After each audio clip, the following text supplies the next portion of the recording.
Well, a top Democrat on the Oversight Committee is dismissing Republicans' investigation into the Biden family as a total bust. Congressman Jamie Raskin releasing a memo Monday that says, quote, instead of working on legislation to keep the government running, Republicans are weaponizing their offices and exploiting congressional power to promote debunked and outlandish conspiracy theories about President Biden. Joining me now is Virginia Congressman Ben Cline. He's a member of the Judiciary Budget Appropriations Committees. Congressman, your response to your colleague, Jamie Raskin's criticism of the investigation. Well, Congressman Raskin is still upset about his two failed attempts to impeach Donald Trump. And, you know, we have a lot of evidence that is being collected in spite of the Biden administration stonewalling. What we don't have are bank records. Those will come. But Joe Biden, it is clear, was accepting money from his son, and his son was accepting money from agents of foreign governments. So we have a lot of evidence. We're getting more. This impeachment inquiry is warranted because we have to get to the bottom of what this Biden collusion in his family was all about. Todd Pyro's on set with me. Todd, go ahead. Hey, Congressman, there's a subtext to all this that really does bother me, and it seems to always come from the left. And it is the following. If you don't like a law, you don't have to follow it. We just heard this from the governor there in New Mexico. And the subtext that I hear from Jamie Raskin is you guys don't have any evidence when, to your point, there's a stonewalling going on from Democrats, from the president, from the entire administrative state, let's say, in Washington, D.C. So how can we have a system of laws when those people that are supposed to be in charge of our government are flouting those laws and basically thumbing their nose at the system? Absolutely. Congress is going to do the job that the Department of Justice is not doing, that the mainstream media is not doing. And we are getting to the bottom of how much the president benefited and what this scheme with its pseudonym emails and its thousands of connections between Biden and the president, with the entire family benefiting from these connections with the vice president. Sitting vice president, now sitting president. So we're going to continue these hearings.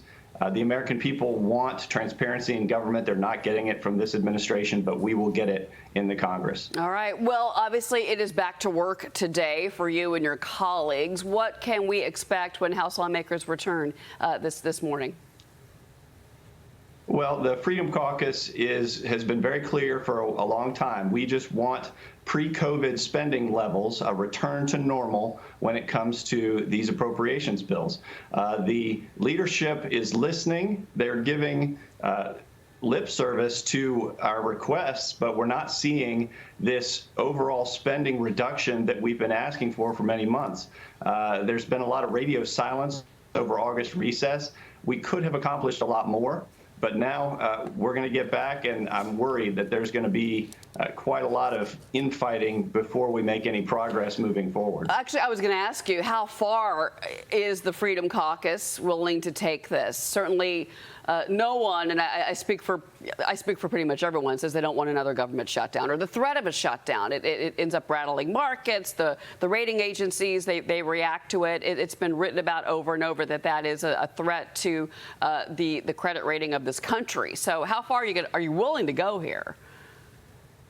Well, nobody wants a shutdown, and we're not going to be the ones that cause a shutdown. That's why we've been very clear for many months.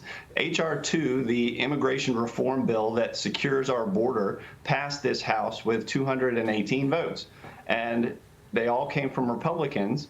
Why can't we attach that to a continuing resolution? It should be non-controversial and a no-brainer. And just because the Senate says no, doesn't mean we shouldn't try and say, okay, Senate, if you don't like that, what parts of H.R. 2, what parts of border security are you willing to accept as part of a CR for a month, for 2 months? Because these are important issues facing the American people. Fentanyl is killing people across this country. There's human trafficking across the country, sex trafficking. And now you even have cities like New York, which are begging for border control. That's a change. So maybe we'll see AOC voting for H.R. 2 and a continuing resolution this year.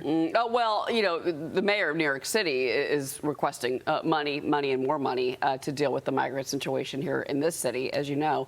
I want to move on to this. A federal appeals court ruling on Friday is that the Biden administration likely violated the First Amendment by trying to pressure social media companies to censor content. This includes posts about COVID, the origins of the pandemic, and even Hunter Biden. So right now, the administration has about 10 days to seek a Supreme Court review of this. Can you comment on this?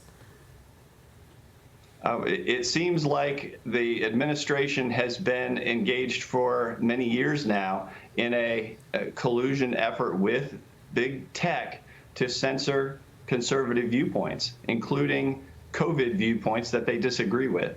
So we applaud the ruling. We hope that the Supreme Court will uphold the ruling, and that this idea that government can somehow limit your First Amendment free speech rights will never see the light of day again and will be discarded on the ash heap of history. All right. Well, we are certainly going to be following what the court decides, and if they hear that. Congressman Ben Cline, Congressman, thank you very much for being here. It's good to see you, and welcome back to work. It's like the first day of school, Thanks. but for Congress. Thanks. Thank you.